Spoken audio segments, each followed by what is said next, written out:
दोस्तों आज हम पढ़ने वाले क्लास 9 पॉलिटिकल साइंस का चैप्टर नंबर 2 जिसका नाम है कॉन्स्टिट्यूशनल डिजाइन। तो दोस्तों हमने पिछले चैप्टर में पढ़ा था कि कोई भी रूलर या लीडर अपनी मर्जी से गवर्नमेंट को रन नहीं करा सकता है, बल्कि कुछ बेसिक रूल्स होते हैं जिनका पालन गवर्नमेंट को देश में रहने वाले सभी सिटीजन्स को करना पड़ता है। तो ये जो रूल्स एंड प्रिंसिपल होते हैं किसी कंट्री के, वही मिलकर बनाते हैं कॉन्स्टिट्यूशन। तो हम इस चैप्टर में कॉन्स्टिट्यूशन के बारे में बहुत कुछ पढ़ने वाले हैं कि कॉन्स्टिट्यूशन कैसे बनता है, उसे कौन बनाता है और किस तरीके से बनता है। अगर एक बार कॉन्स्टिट्यूशन बन गया तो क्या हम बदलती कंडीशंस के हिसाब से कॉन्स्टिट्यूशन में चेंजेस ला सकते हैं? अगर हाँ तो वो कैसे ला सकते हैं? तो ये सब सवाल आपके दिमाग में जरूर उठ रहे होंगे, और अगर नहीं उठ रहे हैं तो एग्जाम के टाइम पे पक्का उठेंगे। इससे अच्छा है कि हम इनको पहले ही पढ़ लेते हैं।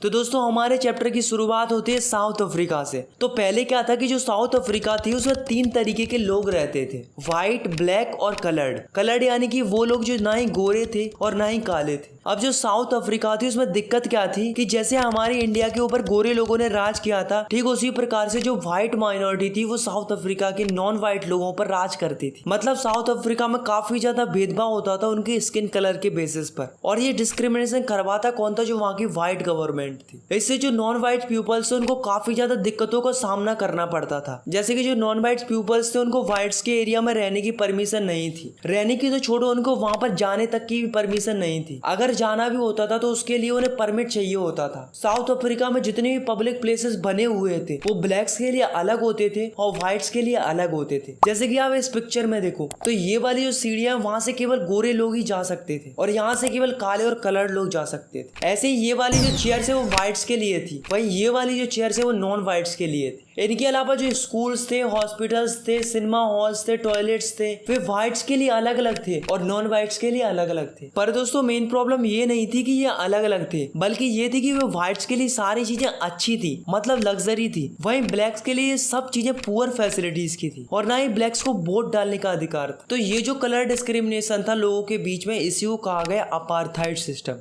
अब जो भी इस अपार्थाइड सिस्टम के खिलाफ होता था उसे मार दिया जाता था या फिर उसे जेल में डाल दिया जाता था। तो जो नेल्सन मंडेला थे उन्हें भी 1964 में जेल भेज दिया था क्योंकि उन्होंने अपार्थाइड सिस्टम के खिलाफ आवाज उठाई थी। तो दोस्तों देखा आपने किस प्रकार व्हाइट लोग ब्लैक्स पर अत्याचार करते थे, लेकिन जो ब्लैक लोग थे उन्होंने हिम्मत नहीं हारी, वे लगातार प्रोटेस्ट करते गए और व्हाइट गवर्नमेंट के खिलाफ अपने अधिकार के लिए लड़ते गए। और इन सबको लीड कर रही थी एक पार्टी जिसका नाम था ANC, यानी कि अफ्रीकन नेशनल कांग्रेस। तो दोस्तों इन सब ने मिलकर कई सालों तक प्रोटेस्ट किया, जिसका रिजल्ट ये निकला कि जो व्हाइट गवर्नमेंट थी उसको झुकना पड़ा, क्योंकि व्हाइट गवर्नमेंट को अंदाजा लग चुका था कि जो ब्लैक्स है वो हमारे कंट्रोल से बाहर है। तो व्हाइट गवर्नमेंट ने क्या किया कि जितने भी डिस्क्रिमिनेटरी लॉज थे उनको हटा दिया और जो ब्लैक्स की पॉलिटिकल पार्टीज पर बैन लगाया हुआ था उसे भी हटा दिया। अब जो नेल्सन मंडेला थे वो 28 साल बाद जेल से बाहर आए और फाइनली 26 अप्रैल 1994 को साउथ अफ्रीका को आजादी मिल गई इस अपार्थाइड सिस्टम से। और जो नेल्सन मंडेला थे वो वहां के फर्स्ट ब्लैक प्रेसिडेंट बने। अब जैसे ही नेल्सन मंडेला वहां के प्रेसिडेंट बने तो ब्लैक्स के पास पावर आ गई। अब ब्लैक्स के पास 2 ही ऑप्शन थे कि पहला कि वो व्हाइट से बदला ले ले या फिर उनको माफ कर दे और एक नई शुरुआत करें, और लोगों ने यही किया। तो जो ब्लैक लीडर्स थे उन्होंने कहा कि हम सारी पुरानी बातों को भूलकर एक नया कॉन्स्टिट्यूशन बनाएंगे जिसमें सबको समान अधिकार मिले, फिर चाहे वो ब्लैक्स हो फिर चाहे वो व्हाइट हो। तो 2 साल की लंबी डिबेट और डिस्कशन के बाद एक ऐसा कॉन्स्टिट्यूशन बनाया गया जिसमें साउथ अफ्रीका के हर एक नागरिक के पास समान अधिकार थे। सो फाइनली आज साउथ अफ्रीका के पास अपना एक खुद का कॉन्स्टिट्यूशन है, जिसकी वजह से वहाँ के लोग आज खुशी खुशी रहते हैं। Why do we need a constitution? आखिर हमें कॉन्स्टिट्यूशन की जरूरत क्यों होती है? तो इसे जानने से पहले हम ये जान लेते हैं कि आखिर कॉन्स्टिट्यूशन क्या होता है। तो constitution is the set of written rules that are accepted by all the peoples in the country. मतलब जो कॉन्स्टिट्यूशन होता है वो कई सारे रिटन रूल्स का कलेक्शन होता है, और अगर हम सिंपल शब्दों में कहें तो ये एक स्पेशल टाइप की बुक या डॉक्यूमेंट्स होते हैं जिनमें कई सारे नियम व कानून लिखे हुए होते हैं जिन्हें देश में रहने वाले हर एक नागरिक को मानना पड़ता है। तो ये तो एक कॉन्स्टिट्यूशन की बात। पर भाई ये तो बता दो कि कॉन्स्टिट्यूशन आखिर करता क्या है और हमें कॉन्स्टिट्यूशन की जरूरत क्या है। तो पहली चीज तो यही है, it's generate a degree of trust and coordination that is necessary for diverse group. मतलब एक बात तो हम सभी लोग जानते ही हैं कि चाहे कोई भी कंट्री हो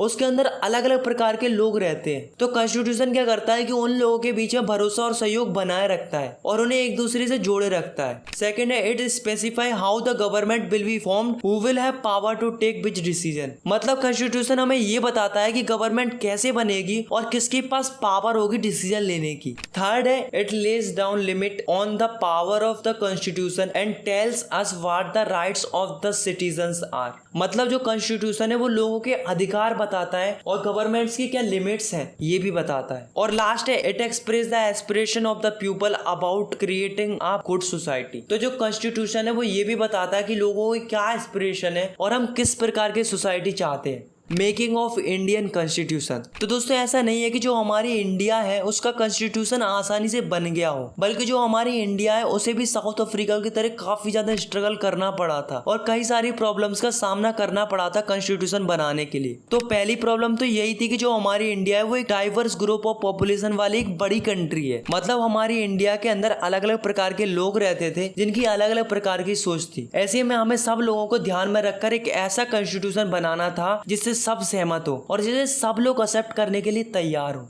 दूसरी प्रॉब्लम ये थी कि जब हमारा कॉन्स्टिट्यूशन बन रहा था उस समय हमारी इंडिया के अंदर अलग अलग रिलीजन्स के बीच में काफी ट्रॉमेटिक कंडीशंस थी। लोग आपस में बटे हुए थे धर्म के आधार पर, इनके बीच में टेंशन का इशू बना रहता था। तो अब समस्या ये थी कि हमें एक ऐसा कॉन्स्टिट्यूशन बनाना था जिसमें कोई भी धर्म निराश ना हो और इंडिया के अंदर जितने भी रिलीजन्स है उनको समान अधिकार मिले। थर्ड प्रॉब्लम ये थी कि जो ब्रिटिशर्स थे उन्होंने रूलर्स पर ही छोड़ दिया था कि तुम पाकिस्तान को ज्वाइन कर लो या फिर इंडिया को या फिर अपनी एक खुद की एक अलग कंट्री बना लो। जिससे क्या हुआ कि हमें रूलर्स को मनाना पड़ा ताकि वे इंडिया को ज्वाइन कर ले। तो ये तो हुई उन प्रॉब्लम्स की बात जिन्हें हमने कॉन्स्टिट्यूशन बनाते समय फेस किया था। तो अब अपन बात करते हैं कि आखिर इंडिया का कॉन्स्टिट्यूशन बना कैसे था। अब दोस्तों जो लोग कॉन्स्टिट्यूशन बना रहे थे उन्हें पहले से ही आइडिया था कि हमारी इंडिया के लिए किस तरीके का कॉन्स्टिट्यूशन बेस्ट रहेगा, क्योंकि उन्होंने वो सारी सिचुएशंस को देखा था जब हमारी इंडिया ब्रिटिशर्स की गुलाम थी। जब हमारा देश आजाद नहीं हुआ था तो मोतीलाल नेहरू और 8 कांग्रेस लीडर्स ने मिलकर 1928 को पहले एक ड्राफ्ट कॉन्स्टिट्यूशन तैयार कर लिया था जिसमें सिटीजन्स के सारे राइट्स को इंक्लूड किया गया था। अब दोस्तों जब हमारा देश अंग्रेजों का गुलाम था तब इंडिया के कुछ लोगों के पास वोटिंग राइट्स थे जिससे उन्हें पता था कि ब्रिटिश गवर्नमेंट कैसे चलती थी। तो उनके इस एक्सपीरियंस से हमें काफी ज्यादा हेल्प मिली थी जब हमारी इंडिया का कॉन्स्टिट्यूशन बन रहा था। इसके अलावा हमारी इंडिया ने अपने कॉन्स्टिट्यूशन के अंदर ब्रिटिश गवर्नमेंट की कई सारी अच्छी चीजों को अडॉप्ट किया था, जैसे कि the government of India act 1935। तो जो हमारा कॉन्स्टिट्यूशन था वो ऐसे ही नहीं बन गया था, बल्कि जो हमारे कॉन्स्टिट्यूशन मेकर्स थे उन्होंने काफी ज्यादा स्टडी की थी अलग अलग देशों के कॉन्स्टिट्यूशंस की, ताकि भी हमारी इंडिया के लिए एक अच्छा कॉन्स्टिट्यूशन बना सके। The constituent assembly. तो दोस्तों अब अपन बात करते हैं कॉन्स्टिट्यूएंट असेंबली की। तो ये जो असेंबली थी वो 299 लोगों की एक बॉडी थी जिन्हें देश के कोने कोने से चुना गया था इलेक्शन के थ्रू, और इन्हीं लोगों ने 26 नवंबर 1949 को इंडिया का कॉन्स्टिट्यूशन बना के तैयार कर लिया था और इसी कॉन्स्टिट्यूशन को 26 जनवरी 1950 को लागू कर दिया। इसलिए हम इंडिया के अंदर 26 जनवरी को as a republic day celebrate करते हैं। तो दोस्तों आपको नहीं लगता कि जो हमारा कॉन्स्टिट्यूशन था वो कई सालों पहले बना था, तो क्या इस कॉन्स्टिट्यूशन को आज की जनरेशन को मानना चाहिए या नहीं? चलिए देखते हैं। तो जो हमारा कॉन्स्टिट्यूशन है वो देश में रहने वाले अलग अलग लोगों ने बनाया था जो कि देश के अलग अलग जगहों से आए थे, जिसका मतलब ये है कि जो हमारा कॉन्स्टिट्यूशन है वो सबसे डिस्कशन करके और लोगों की जरूरतों के हिसाब से बना है, और ना ही हमारे कॉन्स्टिट्यूशन के ऊपर किसी भी पॉलिटिकल पार्टी और सोशल ग्रुप ने क्वेश्चन पुटअप नहीं किया है। और यही चीज हमारे कॉन्स्टिट्यूशन को दूसरों से अलग बनाती है। वहीं दूसरी और अदर कंट्रीज को कई बार कॉन्स्टिट्यूशन दोबारा लिखना पड़ता है।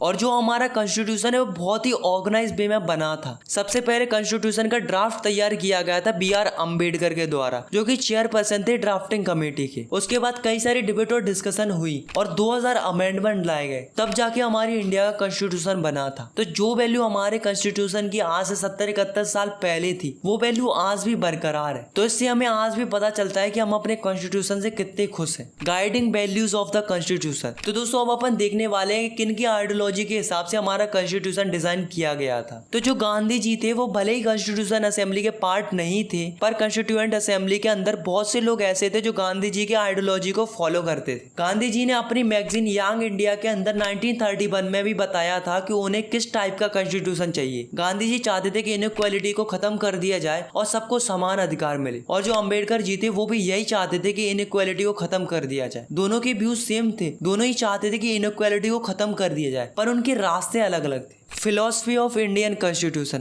अगर हमें इंडियन कॉन्स्टिट्यूशन की पूरी फिलॉसफी को समझना है तो उससे पहले हमें समझना होगा कि प्रीएम्बल क्या होता है। तो जो प्रीएम्बल है वो एक टाइप से समरी है, यहाँ पर अपन कह सकते हैं कि एक टाइप का इंट्रोडक्शन है पूरे कॉन्स्टिट्यूशन का। अगर हमने प्रीएम्बल को समझ लिया तो हम समझ जाएंगे कि हमारे कॉन्स्टिट्यूशन के अंदर क्या है और कॉन्स्टिट्यूशन किस आधार पर बना है। तो चलिए देखते हैं कि अगर प्रीएम्बल में लिखा क्या है। तो ये कुछ इंपॉर्टेंट वर्ड्स है जो कि प्रीएम्बल के अंदर लिखे हुए। चलिए इनका मतलब समझते हैं। फर्स्ट है we the people of India. इसका मतलब होता है कि जो हमारा कॉन्स्टिट्यूशन है वो हमने अपने रिप्रेजेंटेटिव्स के थ्रू बनवाया है, ये हमें किसी कंट्री ने या राजा ने नहीं दिया है। सेकंड है सोवरी। इसका मतलब होता है कि जो हमारी इंडिया है वो खुद से डिसीजन ले सकती है, चाहे वो इंटरनल डिसीजन हो चाहे वो एक्सटर्नल डिसीजन हो। थर्ड है सोशलिस्ट। सोशलिस्ट का मतलब होता है कि जो हमारी वेल्थ है वो सारी सोसाइटी मिलकर जनरेट करती है, तो इसका डिस्ट्रीब्यूशन भी इक्वली होना चाहिए। गवर्नमेंट ओनरशिप की लैंड को रेगुलेट करेगी जिससे जो सोशल एंड इकोनॉमिकल इनइक्वालिटी है लोगों के बीच में वो कम हो। फोर्थ है सेकुलर। सेकुलर का मतलब है कि जो हमारी इंडिया है उसमें कोई भी सिटीजन कोई भी रिलीजन फॉलो कर सकता है, हमारे लिए सारे रिलीजन समान है। फिफ्थ है डेमोक्रेटिक। इसका मतलब होता है कि इंडिया के अंदर हर एक सिटीजन्स के पास इक्वल पॉलिटिकल राइट्स हैं और भी अपना रूलर्स चुन सकते हैं, और जो सिटीजन्स की बेसिक राइट्स होते हैं उनको गवर्नमेंट को मानना पड़ेगा। सिक्स्थ है रिपब्लिक। इसका मतलब होता है कि जो हमारी कंट्री के प्रेसिडेंट है वो कैसे होंगे, इलेक्टेड होंगे, मतलब इन्हें इलेक्शन के थ्रू चुना जाएगा। सेवेंथ है जस्टिस। तो जस्टिस का मतलब होता है कि हम सिटीजन्स के बीच में भेदभाव नहीं कर सकते। Eighth liberty. तो इसका मतलब होता है कि हमें पूरी आजादी है अपने थॉट्स की, एक्सप्रेशंस की और एक्शंस की, मतलब हम पूरी तरीके से आजाद हैं, हमारे ऊपर किसी भी प्रकार का रिस्ट्रिक्शन नहीं है। Ninth equality. इसका सिंपल सा अर्थ होता है कि सबको इक्वल अपॉर्चुनिटी मिलनी चाहिए। टेंथ है फर्टर्निटी। तो फर्टर्निटी का मतलब होता है कि आपस में भाईचारे के साथ रहना चाहिए और एक दूसरे की रिस्पेक्ट करनी चाहिए। तो ये जो प्रीएम्बल है वो हमें क्या बताता है कि हमारे कॉन्स्टिट्यूशन के अंदर इन सब बातों का ध्यान दिया गया है। Institutional design. तो जो हमारा कॉन्स्टिट्यूशन है वो केवल वैल्यूज और फिलॉसफी के बारे में नहीं बताता, बल्कि हमें ये भी बताता है कि इंस्टीट्यूशनल अरेंजमेंट कैसे किए जाते हैं। और जो हमारा कॉन्स्टिट्यूशन है उसके अंदर हम बदलाव भी ला सकते हैं, जिसको हम कॉन्स्टिट्यूशनल अमेंडमेंट कहते हैं। और ये कब ला सकते हैं, जब हमें लगे कि हमारा कॉन्स्टिट्यूशन लोगों के एस्पिरेशन के हिसाब से सही नहीं है, और जब सोसाइटी में चेंजेस आ रहे हो या फिर लोगों को परेशानी हो रही हो तो हम कॉन्स्टिट्यूशन अमेंडमेंट कर सकते हैं। आई होप आपको ये चैप्टर समझ में आ गया होगा। अगर आपको ये वीडियो पसंद आई तो यार वीडियो को लाइक करो और चैनल को सब्सक्राइब करो ऐसी क्लास 9 की और भी वीडियोस देखने के लिए। Thanks for watching, take care, bye bye.